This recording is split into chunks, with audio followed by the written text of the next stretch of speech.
Welcome back. If you woke up with us, we do not take your time and company for granted. But if you're just joining us on Daybreak this morning, we want to look at the main stories that are shaping political developments in our country, part of which have been highlighted on the front pages of the dailies. Our main conversation will be centered around the meeting that surprised the nation yesterday between Excellency's former President Uhuru Kenyatta and the current President William Ruto. I have a panel of 4, a lady and 3 gentlemen. I'll just run you by who I'm having this morning as we kickstart it by looking at the headlines on the front pages of the dailies. I'll just introduce Mheshimiwa Beatrice Elachi, who has joined us. She's the Member of Parliament for Dagoretti North constituency. And in case you're joining us, you're also having Dismas Mokua, political analyst, Franklin Mukwanja, Executive Director, Center for Multi-Party Democracy, and Honorable Wilson Sosion, who is a former nominated Member of Parliament. Elachi, on a light note, I was hoping you'd still be in the coast. Oh, me? I'm here. You know, when you're a member of parliament... Umehepa sports, ama ni nini? That's... No, sijahepa sports. I always plan my meeting on the 10th or 11th every year for my women. So I have to do it tomorrow. And it's a big group. So I normally do it every year. And so I had to come back to plan it. But you've been there?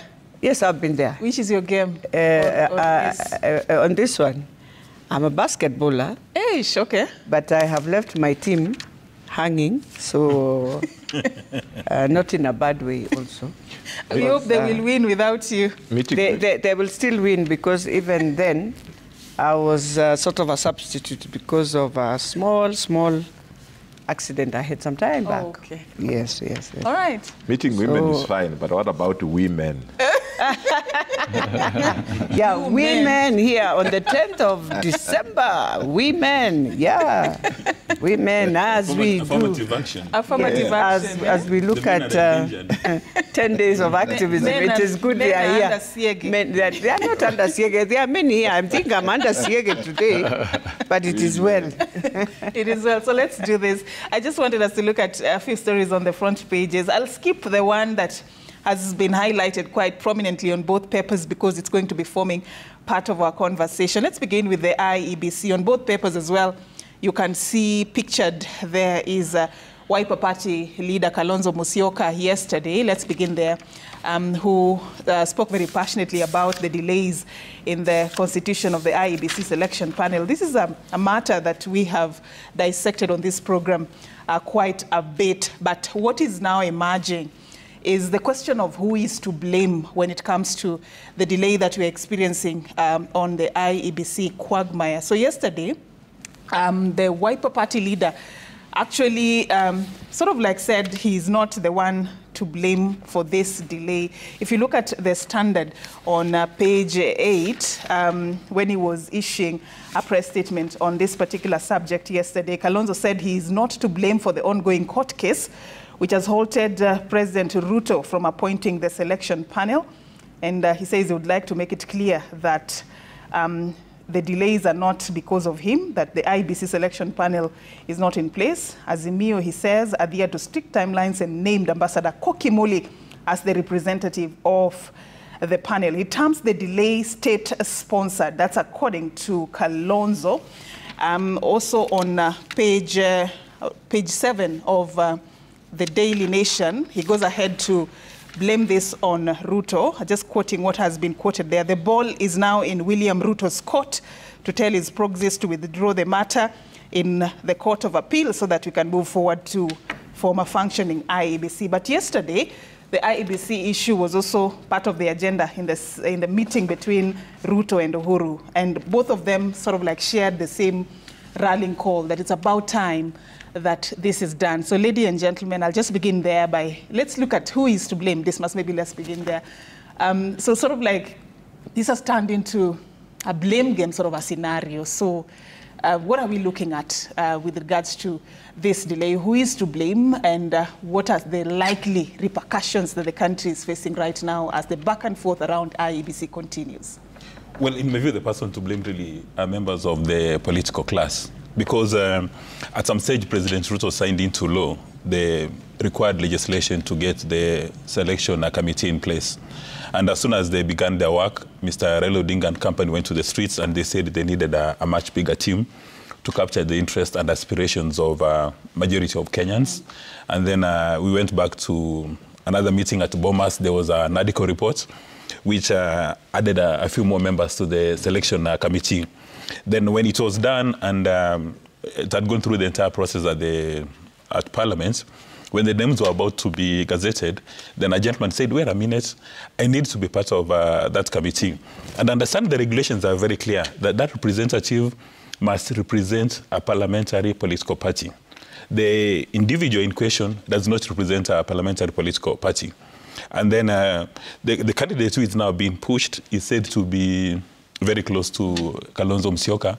And then Kalonzo Musyoka has gone to town and he has indicated that all these cases in court are being sponsored by the states. And under the circumstances, when you see Kalonzo Musyoka saying that it's not me, then there's a very high probability that in fact is the one.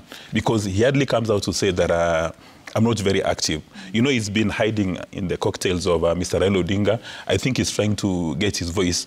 But at the end of the day, really, it doesn't matter who is behind whether they are proxies or they are special purpose vehicles, whether they are cartels. What is at stake is political stability in Kenya. If you go to West Africa, they've just conducted a successful election where when their equivalent of IBC declared the winner, everybody went home knowing that, in fact, we've got a winner. Now, we've got about 3 years to the election, and we are squabbling not about the commissioners, but about the selection committee. And the members of the political class, they are having their coffees this morning, they're having their sandwiches this morning, assuming everything is okay. To the extent that Honorable Justice Lenaula had to raise his voice, because he sits in a very critical position and he understands the import of a presidential election. At some stage after the elections in 2007, we had Justice Kriegler, who said that election in Kenya is a key success factor. If you don't do elections right in Kenya, then you do not only affect elections, you affect political stability, economic stability, military and security stability. So all eyes are glued to the key political players. And in my view, it's appropriate that President Ruto met with President Kenyatta. They've raised their concerns.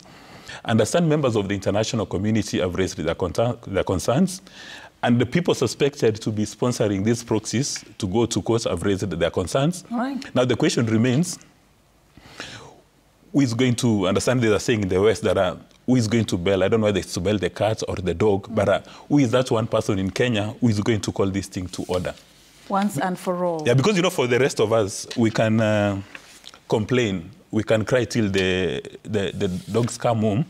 But in my view, Honorable Elachi and other elected members of the National Assembly and Senate, maybe they need to come up with a legislation.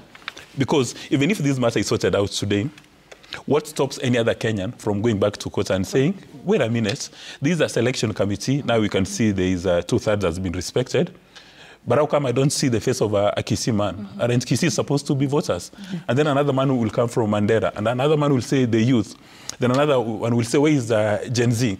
So maybe when you come up with these legislations, and we've said it times above number, and the people sometimes even have misunderstood what we are talking about, is that when you come up with this legislation, you need to have a clause which protects all these legislations from cartels and special interest groups. All right. Because people will go to court till the cows come home, and before you realize, it's April 2027. All right.